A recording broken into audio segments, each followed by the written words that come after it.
You talk about the fact that we don't want to crap on these things. Yes. And a lot of that, I think, comes from hard-fought experience about stuff that looked bad at the outset, but in retrospect was really, really good. You and I have talked a lot about consoles and other stuff that were underrated. Yeah. Right? Like the Dreamcast. Yeah. Like the Dreamcast came out, it didn't sell very well, it didn't everything, but a lot of people look back at the Dreamcast and go, holy crap, Sega was way ahead of its time. Unanimously, I see videos that are like, man, this game was awesome. This system was awesome. Awesome. It was the first one with an inbuilt modem into the console itself, right? Sega was already prepping for the online piece, and they'd been working on it for years. And I think that the PSP is, again, another one of those ones that I think, again, conceptually was great. And I loved my PSP. And I think the PSP got discontinued too soon. And I think it got crapped on a little harder than it needed to be. You know what I mean? Yeah, no, I know what you mean. I think part of the PSP's problem was the discs. I know they save space, and you had to have a disc at that point. Really, I mean, you could have done cartridges, but the disc gave you a lot more room. It did. It just was such a hard departure. We're like, what is this? Thank goodness they came with protectors. But yeah. Can you look up what the release price was for the Dreamcast? Because that'll determine a lot of how you're gonna look at this. Yeah. Yeah. Give me a second. Again. Do I actually use the Steam? I don't have a Steam Deck. $199. Oh, well, I have no idea then. Not I have no idea, but like clearly price wasn't a problem. Yep. $199, which if we adjust for a 128-bit system? Yeah. At that time?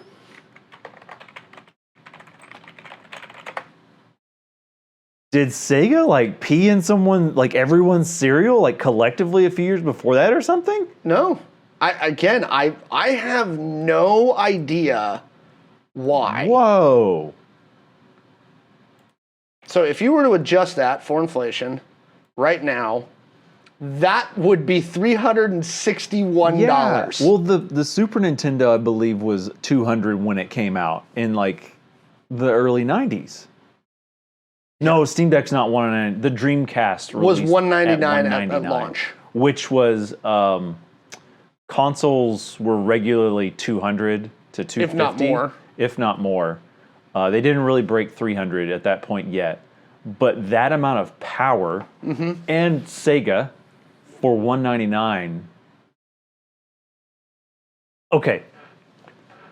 I know some of you know this, but I'm going to say it. Okay, so it was such a huge leap because we have Moore's Law, the doubling of yada, yada, yada. The PlayStation 1 was a 32-bit console, 3D. The N64, 64-bit, right? The Dreamcast was 128 bits, which is what the PS2 was, which would come out later. 2 years later. And widely hailed as one of the best consoles and the biggest generational leap forward. But Sega did it first with a very good library. Whoa. And I'm not like taking attitude with anyone, just FYI. I'm just so baffled by that. I didn't have one. I mean, I had my N64. Whoa. I don't know. I really don't know. I can't figure out why nobody wanted it. At one point, they dropped the price of the Dreamcast to $149. Goodness.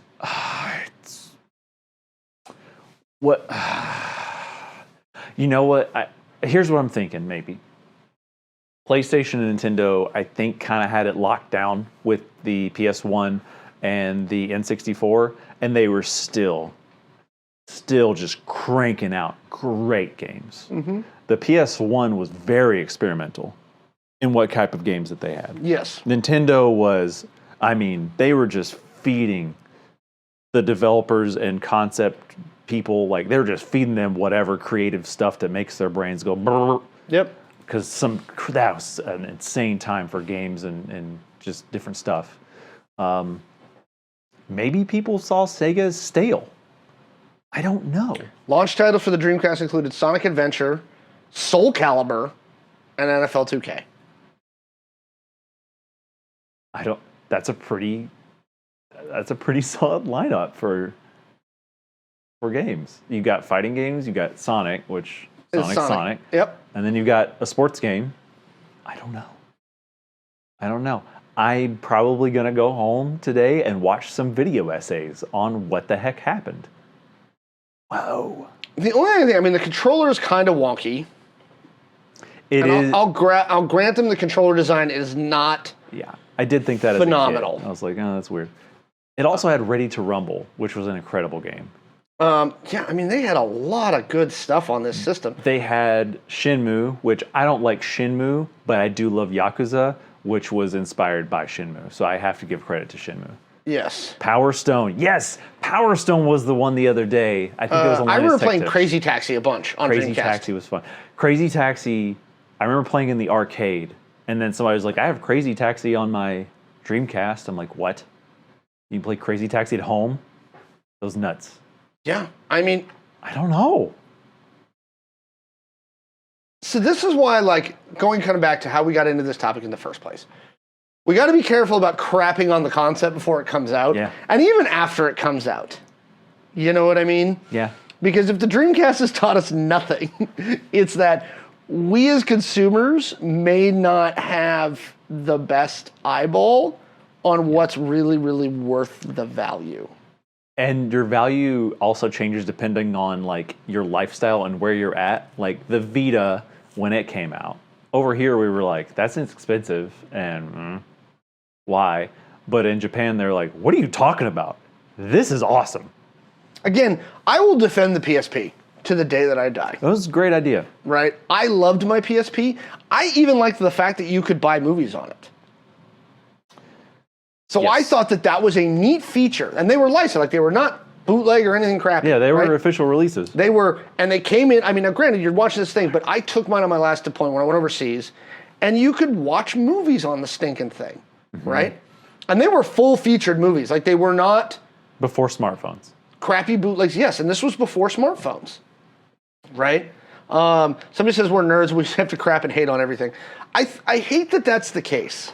It is the truth. The stereotype is true, but like I'd like to not have that be the case. Yeah, no, the PSP was a really good leap. I just think maybe it was just such a departure. Also, here's another factor: how much were games for the PSP and the Dreamcast? PSP game costs. Because the Nintendo DS, I believe, games were $30, which at the time console games were most $50. games to the PSP were between $40 and $50. So okay, so here's my guess. Nintendo had conditioned the market. That was PSP. Okay, Nintendo had conditioned the market, if I'm correct, to value handheld gaming only at $30 for a cartridge, mind you. And then Sony comes along, and yes, it is a generational leap in functional and visuals, but $50. We didn't religiously carry these around as much as we do now. No. So it was like the idea of hauling around a piece of electronics is like, we weren't there yet. Games for Dreamcast were $60. But here's the thing, for a AAA title, that's what I expect, even back then. Yeah, okay, I remember being, God, I'm old. I was a kid, frustrated that games went from $40 to $50. And then when they went from 50 to 60, I was like, it's over. I can never buy a game again. I have to scrape all this money together. And I can't buy a game anymore. If they kicked off the $60 price tag, that might have been a pretty significant factor. Yeah. Am I jumping around too much? No, I think we got to be careful. I think we got to be careful when worrying about PlayStation's new thing. I hope it looks better than what it looks like in the leaks. I really do. Because it looks kind of goofy. It does look a little goofy. a lot of people are saying, look, a lot of this is going to come down to price. We saw that with that new Apple thingy too, right? That thing's ridiculous. Ridiculous, right? It looks beautiful, and that headband looks super comfortable, and it looks like it's a very typical Apple product and over-engineered to death.